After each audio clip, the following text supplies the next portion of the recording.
você falou sobre a tradução, né, que a missa tem que, não perdeu, os jovens tem que, isso é interessante. Por exemplo, nesse contexto, né, da palavra de Deus em si, a gente sabe que a palavra de Deus ela é fonte inesgotável, né, para qualquer ser humano que se habitar nela vai sentir. É um livro, né, e é uma fonte inspiradora, né, de Deus. A Igreja Católica Romana, no decorrer do tempo, tem utilizado isso como fonte de estudo bíblico. Até então não tinha isso, né? Então, eu acho que também a Bíblia em si ela é usada como meio de, não digo salvação, mas como meio de também de agregar conhecimento.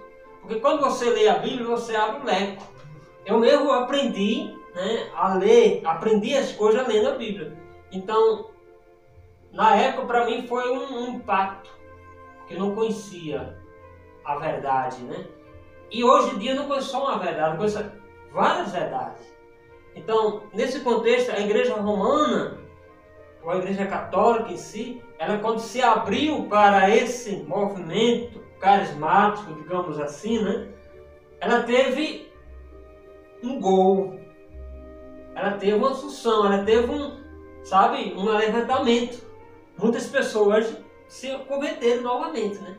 Ou seja, eu consegui rezar o texto todo dia, eu consegui orar todo dia. Então, não é que a tradução é mais importante. Também faz parte da tradução.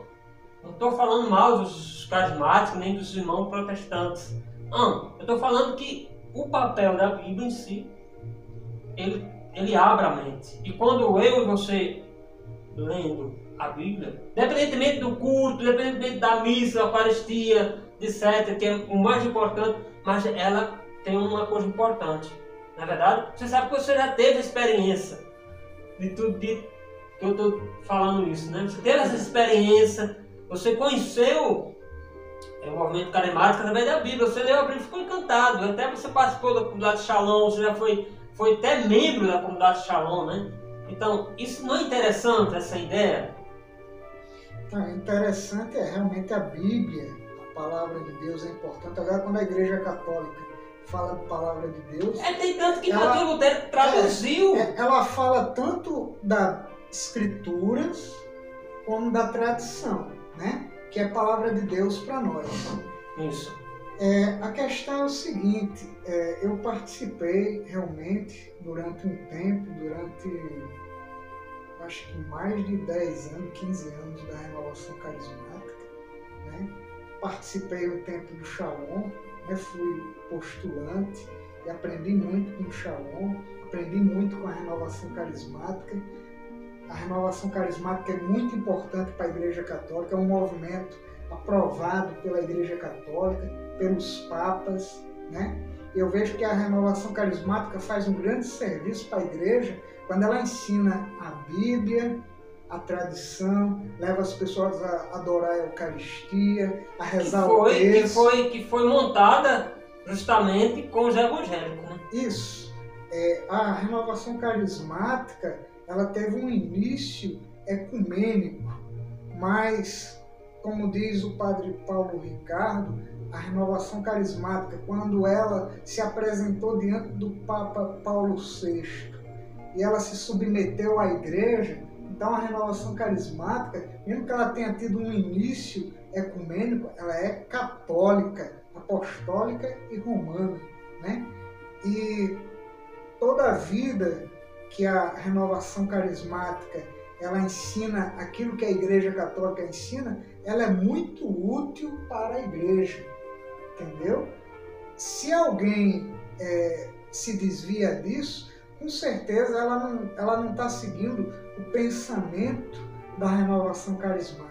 Mesmo jeito o Shalom. O Shalom é muito importante para a Igreja Católica. No caso, a Bíblia é uma fonte, se tornou, ou mesmo que a Igreja no passado proibia, no contexto, não que proibia, né? Tinha acesso àqueles que era monge, frei ou padre, a igreja hoje em dia, como Martinho Lutero, dentro de 90 dias, traduziu para o alemão, e foi uma grande revolução na Alemanha, não só na Alemanha, depois nos continentes, e depois até chegar ao Brasil, até eu e você ter acesso, que também a igreja romana permitia esse acesso. Mas assim, quando Martinho Lutero fez essa evolução, ele dizia, olha, a Bíblia, você... Então, houve justamente isso, né? Essa renovação, não carismática, uma renovação de pensamentos, de teologia, não de tradução, mas um livro aberto, digamos assim, uma dogmática exclusiva, né? Interessante. Quando Lutero ele traduziu a Bíblia dele para a língua alemã, já havia outras traduções em alemão. A igreja liberava algumas traduções, ela liberava para leigos, para padres ler, acompanhado, tá entendendo? Então, não é verdade que a igreja católica proibia de tudo.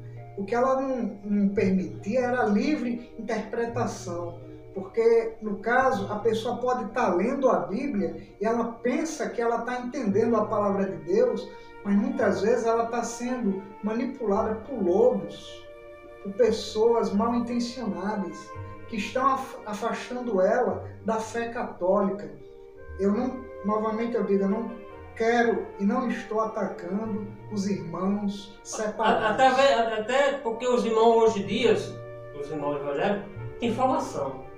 Não é, como você está certo, realmente existem lobos que enganam, que usam a palavra para debilitar aqueles. Mas hoje os irmãos evangélicos têm faculdades, basta ver os luteranos, os batistas, os presbiterianos, até a Assembleia de Deus investe, hoje um dos maiores, tem a Bíblia traduzida da Almeida, né?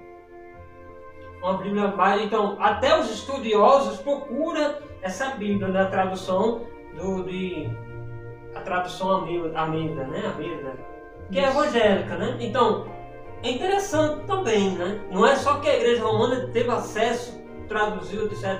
Mas depois de Martinho Lutero, parece que existiu isso, né? Essa sabedoria de que não, vamos formar os pastores, ou como a igreja romana não tem padres, os católicos não têm padres formados, então os evangélicos conseguiram fazer isso.